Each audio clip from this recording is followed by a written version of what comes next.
কিন্তু আজকে আমাদের বন্ধুবাদের ছাত্র সংগঠনগুলো প্রতিবাদের ভাষায় কথা বলছে। ছাত্র শিবিরের এবার যে জুলুম নির্যাতন হয়েছে সেই জুলুম নির্যাতনের বিরুদ্ধে কথা বলে তার ছাত্রলীগকে দায়মুক্তি দেওয়ার চেষ্টা করছে। আমরা বলতে চাই রাজনৈতিক শিষ্টাচার মোতাবেক কাজ করবেন না, বানের আইন কাজ করবেন না। ছাত্র শিবিরকে যদি আপনারা অপহরণ করতে চান, বিরোধী করতে চান, বাংলাদেশের ছাত্রলীগ আওয়ামী লীগের যে পরিণত হয়েছিল তারা যেভাবে দিল্লি বাড়াইছে আপনারা সে তারা শুরু করবেন না। বাংলাদেশের স্বাধীনতা সার্বভৌমত্ব অখণ্ডতার প্রশ্নে জুলাইয়ের শহীদদের আক্রান্তকে নতুন বাংলাদেশ বিনির্মাণ করার জন্য ঐক্যবদ্ধভাবে লড়াই চালিয়ে যাওয়ার জন্য আমাদেরকে আরেকটি নির্বাচনী বিপ্লব লাগবে। সেই বিপ্লব ইনসাফের বিপ্লব ইনশাআল্লাহ। আজকে সমাবেশের শুরুতে শ্রদ্ধার সাথে স্মরণ করছি ২৪-এর জুলাই বিপ্লবের সকল শহীদদের। আল্লাহ তাআলা সকল শহীদদের জান্নাতুল ফেরদৌসে আমাদের কবুল করুন, আল্লাহুম্মা আমিন। একই সাথে দোয়া করছি সকল গাজীদের যারা এখানে হাসপাতালের মধ্যে কাজ করছেন, আল্লাহ তাআলা দ্রুত সময়ের মধ্যে সবাইকে সুস্থতা নিরাপদ দান করুন, আল্লাহুম্মা আমিন।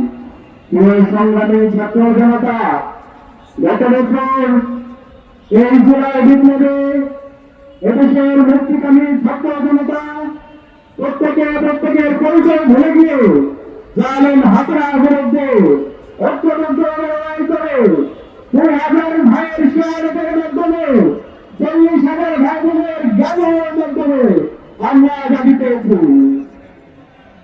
আমরা আমাদের প্রত্যাশা ছিল আমাদের শহীদরা সেই জন্য জীবন দিয়েছে একটি বৈষম্যহীন জাতিকে বাংলাদেশ বিনির্মাণ করা, সেই বাংলাদেশ বিনির্মাণ করার জন্য আমরা গত ১ বছর ধরে ইসলামিক ছাত্র শিবির এদেশের মুক্তিকামী ছাত্র জনতাকে সাথে নিয়ে আমরা আন্দোলন সংগ্রাম জারি রেখেছি। গত ১ বছর ধরে বসুন্ধরা টিস্যু অশুদ্ধতার বিরুদ্ধে এক বিন্দুও ছাড় নয়। আমরা তাদেরকে সরকার বসিয়েছি, শহীদদের রক্তের দরজায় সরকার বসেছে। তারা জুলাইয়ের চেতনাকে ধারণ না করে তারা প্রতিবাদীদের ভাষায় কথা বলছে। আমরা দেখতে পাচ্ছি এক দফায় তারা এখন পর্যন্ত আমাদের শহীদদের তালিকা প্রকাশ করতে পারেনি। এখন পর্যন্ত আমাদের গাজীরা তারা কীর্তন করছে না, রাস্তায় ঘুরতে হচ্ছে, তাদেরকে বিভিন্নভাবে লাল ভিতরে দূরত্ব দেখানো হচ্ছে। আমরা আজকের সমাবেশ থেকে বলতে চাই অন্তর্বর্তীকালীন সরকারের প্রধান এবং প্রধান দায়িত্ব আছে যাদের মাধ্যমে আজকে আমরা আশা পেয়েছি আমাদের এই রাষ্ট্রের শ্রেষ্ঠ সন্তান এই শহীদদেরকে রাষ্ট্রের শ্রেষ্ঠ সন্তান হিসেবে স্বীকৃতি দেওয়া, শহীদদের সম্মান তালিকা করা এবং শহীদ পরিবারের পুনর্বাসনের ব্যবস্থা করা। এর পাশাপাশি যত গাড়ি আছে এখন হাসপাতালে যদি যারা ব্যক্তি আছে তাদের যথাযথ ট্রিটমেন্টের ব্যবস্থা করা।